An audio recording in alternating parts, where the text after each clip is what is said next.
பரிசுத்த பாப்பரசர் பிரான்சிஸ் அடுத்த வருடம் ஜனவரி மாதம் 13ஆம் தேதி இலங்கைக்கு விஜயம் செய்ய உள்ளதாக கொழும்பு பேராயர் பேரர் திரு மெல்கம் கர்தினால் ரஞ்சித் ஆண்டகை இன்று அறிவித்தார்.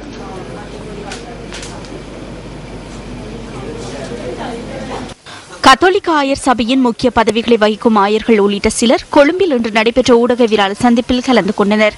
இந்த சந்தர்ப்பத்தில் இலங்கை வத்திக்கான் தூதுவர் ஆலயத்தின் ரெனாடோ குஷி காண்டகியும் பங்கேற்றிருந்தார்.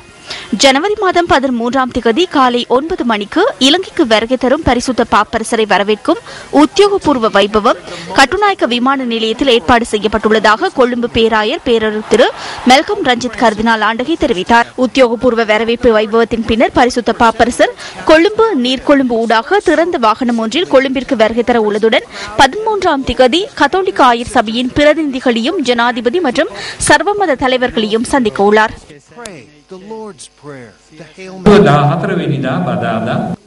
காலி முகத்திடலில் 14ஆம் தேதி புதன்கிழமை காலை 8:30க்கு விசேட ஆராதனை நடைபெறும். விசேட ஹெலிகாப்டர் மூலம் பகல் 12 மணிக்கு பரிசுத்த பாப்பரசர் மடு திருத்தலத்துக்கு செல்ல உள்ளார். இதேவேளை பரிசுத்த பாப்பரசரின் இலங்கை விஜயத்தின் போது அருட் தந்தை ஜோசப் வாஸ் புனிதராக திருநிலைப்படுத்தப்பட உள்ளார். இலங்கையின் அப்போஸ்தகரான புனித ஜோசப் வாஸ் அடிகளார் புனிதராக திருநிலைப்படுத்துவது குறித்து தேவையானவற்றை இதன்போது பாப்பாண்டவர் முழுமைப்படுத்துவார் என எதிர்பார்க்கின்றோம். ஆனால் இது அனுமதியாகவில்லை.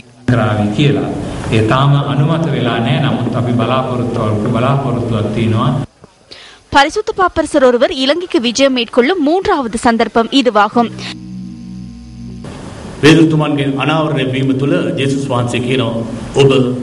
புனித பேதுரு தொடர்பாக இயேசு கிறிஸ்து இன்று தெளிவுபடுத்தினார். பேதுரு, நீ கட்பாறை, இந்த கட்பாறை மீது எனது திருச்சபையை கட்டி எழுப்புவேன். இதற்கு புனித பேதுரு தெரிவு செய்யப்பட்டமையினால் பரிசுத்த பாப்பரசர்கள் குலத்தின் முதலாவது பரிசுத்த பிதாவாக அவர் திருநிலைப்படுத்தப்படுகின்றார்.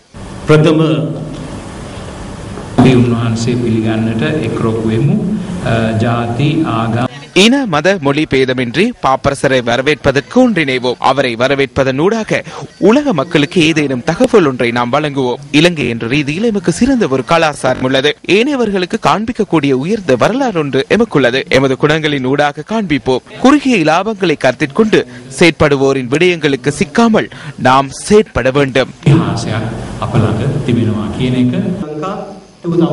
இதேவேளை இன்றைய ஊடகவியலாளர் சந்திப்பில் பரிசுத்த பாப்பரசரின் இலங்கை விஜயம் தொடர்பாக உத்தியோகபூர்வ இணையதளம், பேஸ்புக் பக்கம், உத்தியோகபூர்வ பிரசாரம், தொனிப்பொருள் மற்றும் லட்சணை என்பன வெளியிடப்பட்டன.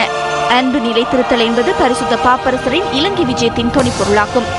இதேவேளை இந்த ஊடகவியலாளர் சந்திப்பின் போது ஊடகவியலாளர்களுக்கு கேள்வி கேட்பதற்கான வாய்ப்பும் வழங்கப்பட்டது. பரிசுத்த பாப்பரசரின் விஜயம் தேர்தல் கால பகுதியில் அமைகின்றது என இதன் போது ஊடகவியலாளர்கள் கேள்வி எழுப்பினர். எமக்கு இது தொடர்பில் எதனையும் அறிவிக்கவில்லை. தேர்தல் நடக்குமா இல்லையா என எமக்கு எதுவும் அறிவிக்கப்படவில்லை. தேர்தல் பிரசார நடவடிக்கைகளுக்கு மத்தியில் பாப்பரசரின் வருகை தகுந்தது அல்ல என நாம் ஜனாதிபதிக்கு தெளிவாக கூறியுள்ளோம். இதேவேளை இதற்கு முன்னர் பரிசுத்த பாப்பரசர் பயன்படுத்திய துப்பாக்கி சூடு துளைக்காத வாகனம் இந்த விஜயத்தின் போது பரிசுத்த பாப்பரசர் பிரான்சிஸ் பயன்படுத்துவாரா என ஊடகவியலாளர்கள் கேள்வி எழுப்பினர்.